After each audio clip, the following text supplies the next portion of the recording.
Hello and welcome to Right Medicine. Oh, and good grief, let's talk about tech. If you were planning to pop into Right Medicine's LinkedIn Live podcast episode on Friday at 12 p.m.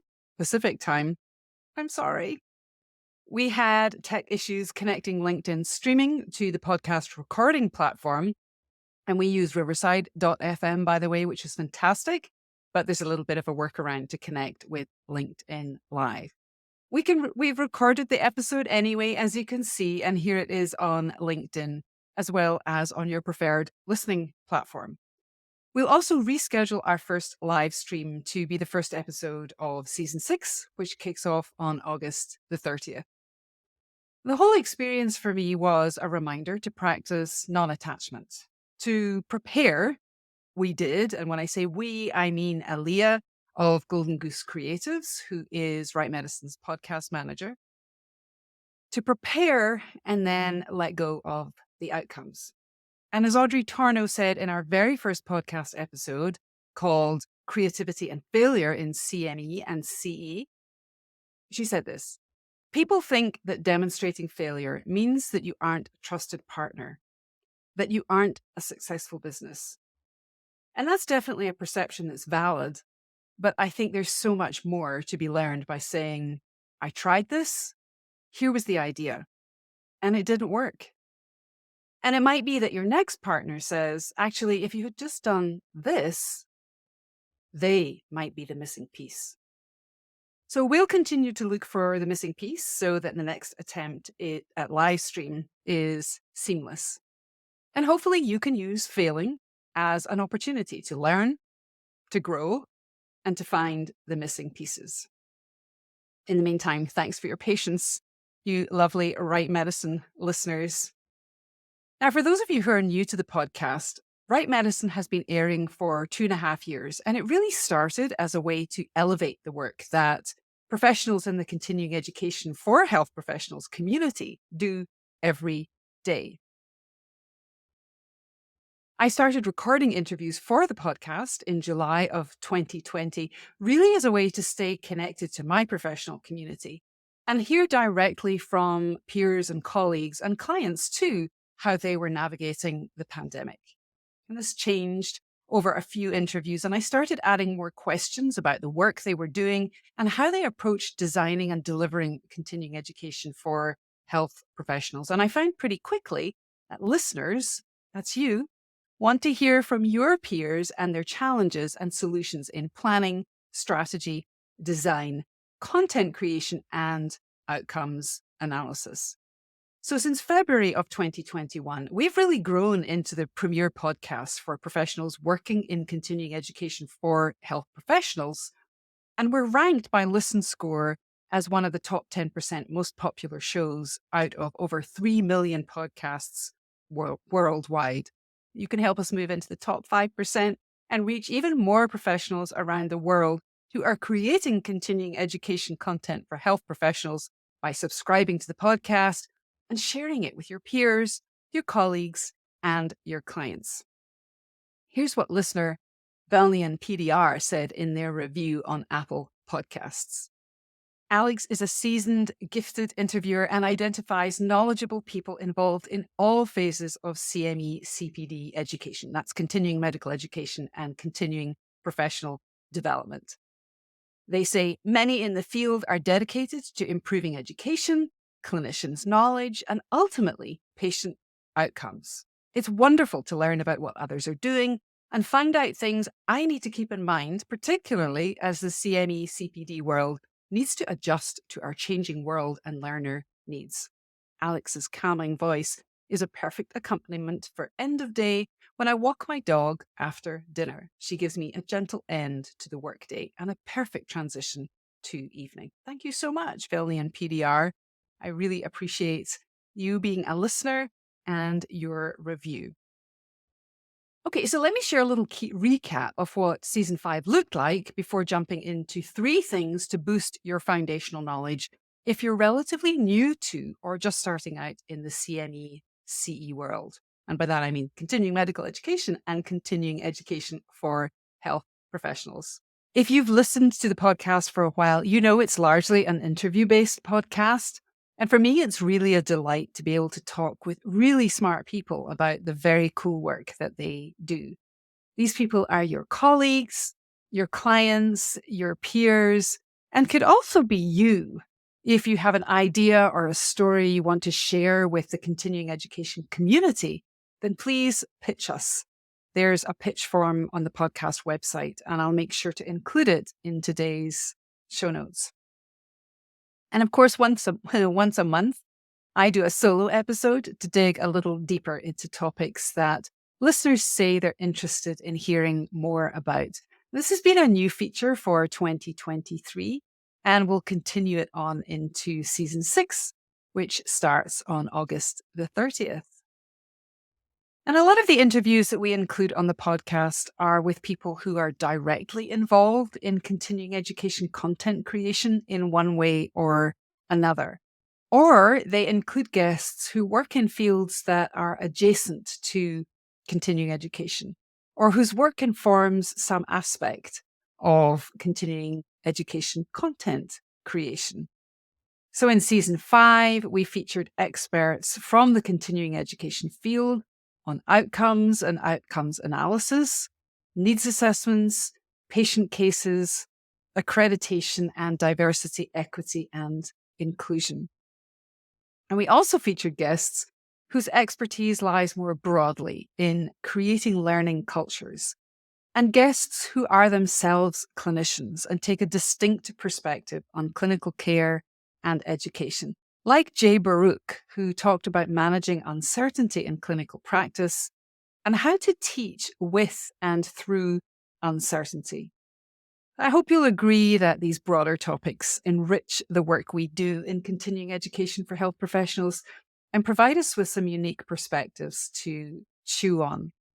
And going forward in season 6, we have a jam-packed session or season for you. We're going to be talking to online learning experts, instructional design facilitators or practitioners, facilitation experts, and guests whose work explicitly focuses on specific types of learners, like Rebecca 3, 2, 1.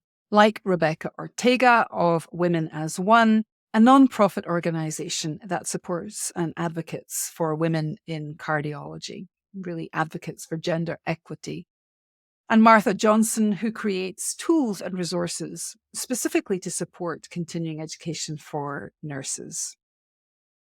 And we'll take on topics like the climate consequences of creating digital content with Alyssa Bonsignor, as well as the impact of AI tools on content creation in medicine and healthcare. And one of the things that we try to do here at Right Medicine is to create wraparound content for the podcast that is a little more actionable and is as applicable to your work as a professional in the continuing education community as possible. So in addition to the podcast, you can read the show notes, the transcript, a weekly newsletter that I publish on LinkedIn, as well as a bi-weekly newsletter from me to you, which includes a wider set of resources, tools, and tactics to support your work in this field. Here's a question that listener Rachel asked before we tried to go live. What are some tools to have when starting out in the CME field? I think this is a great question to ask, but of course, I'd love to have more context. And if you know me, you know I like to ask more questions. So, starting out in what capacity is the first question I would probably ask here. But since I don't know the context and we can't talk about it live, a tool I consider essential is an understanding of the education planning process, including the grant cycle, and foundational awareness of what the purpose of a needs assessment is and how it fits into the education planning cycle. I know from talking with education providers that CME and CE practitioners who are new to the field are sometimes missing this awareness. And I know this from talking to medical writers who are new to the CME CE field as well. Way back in 2010 or so, I attended a pre-conference workshop hosted by Marcia Jackson of Education by Design, which provided an overview of education planning, which was enormously helpful to me. And it's something I teach inside of my courses, especially next level needs assessments, which isn't open at the moment, by the way.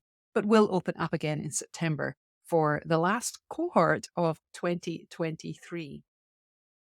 Okay.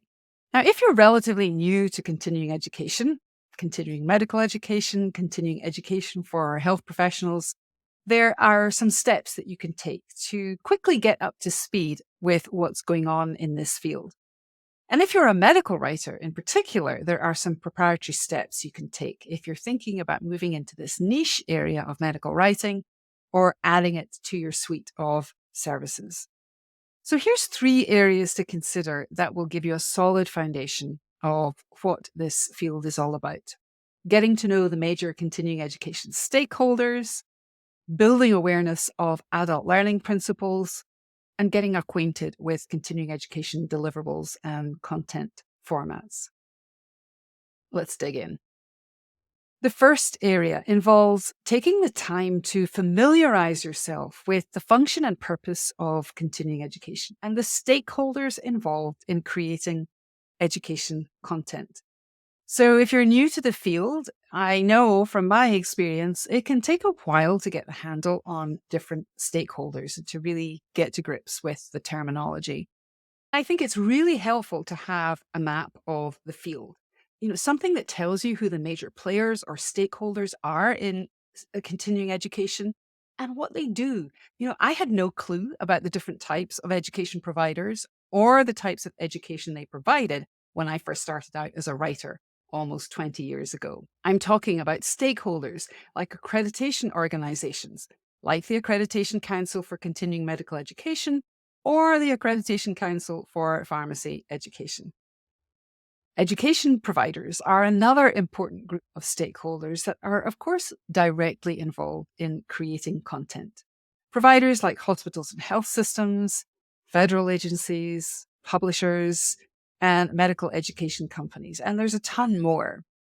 And on the podcast, we try to invite guests that reflect different stakeholders in the continuing medical education or the continuing education field. So, for instance, in season 5, we spoke with Eugene Posniak, Graham McMahon, and Diana Durham, specifically about accreditation in the US, as well as in Europe and in the United Kingdom. And you can catch these conversations in episodes 55, 51, and 45. I'll make sure to link those in the show notes as well.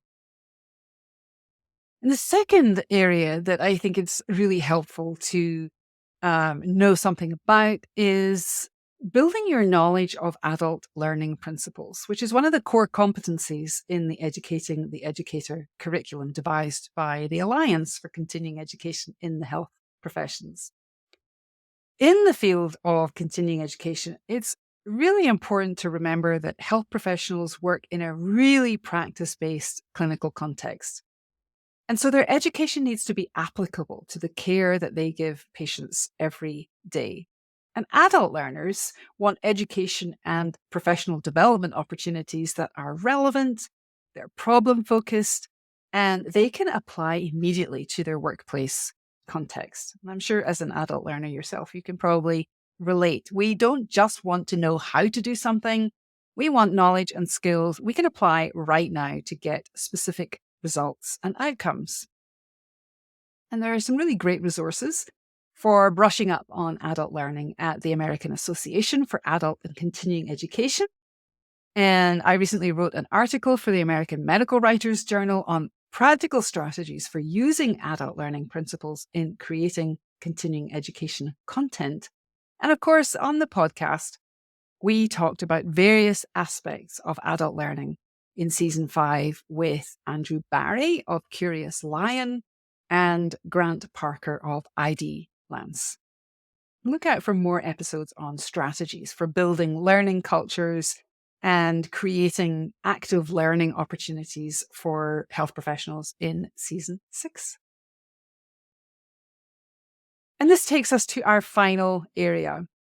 If you're working on the content creation side of continuing education, then you know there are a lot of different formats and deliverables in this field, including, of course, needs assessments, as well as live courses, symposia or meetings, journal activities, and enduring text or image-based print or online materials, which really form the bulk of activities that are produced in the accredited continuing education space. And these activities all vary in length, but increasingly we're seeing a shift to smaller pieces of connected content to support microlearning. And we'll be talking a little bit more about microlearning in season 6. We talked a little bit about microlearning, particularly in relation to social media platforms, with Alison Kickle of Bonham Education way back in episode 20. So not in season 5, much earlier. And of course, interactive patient cases are core activities in continuing education.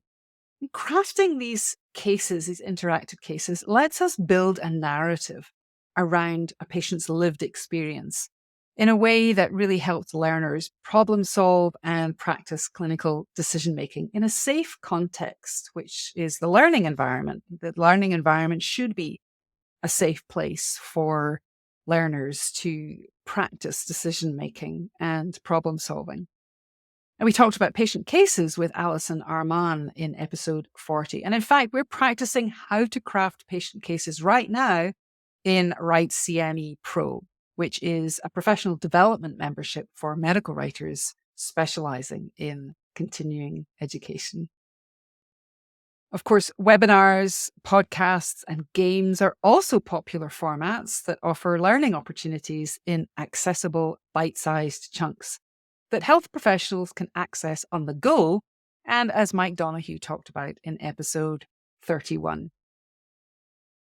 And you know, and I know, that outcomes reports are pivotal pieces in the feedback loop between education providers and supporters in CME. So it's a good idea to really get a handle on what outcomes reports require and who their key audiences are.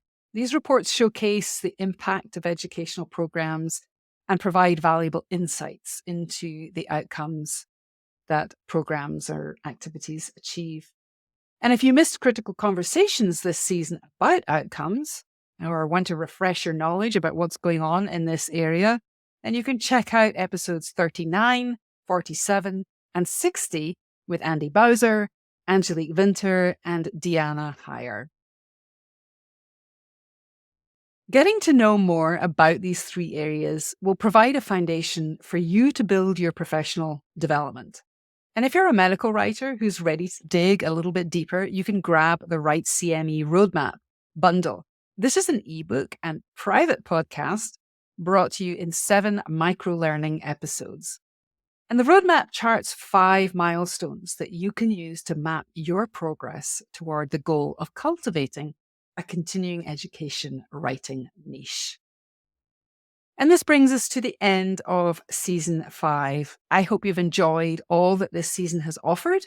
If you have questions for guests in season 6, then think about completing the short survey I'll be sharing in my bi-weekly newsletter. Next season, we'll be talking about active learning strategies, facilitation techniques, and more. And if you don't yet subscribe to the newsletter, this would be a good time. As well as short podcast summaries, the newsletter shares tips, tools, and resources to help you create continuing medical education content with confidence. All the links for this episode are in the show notes. Until next time, keep creating content, keep learning, and keep making a difference.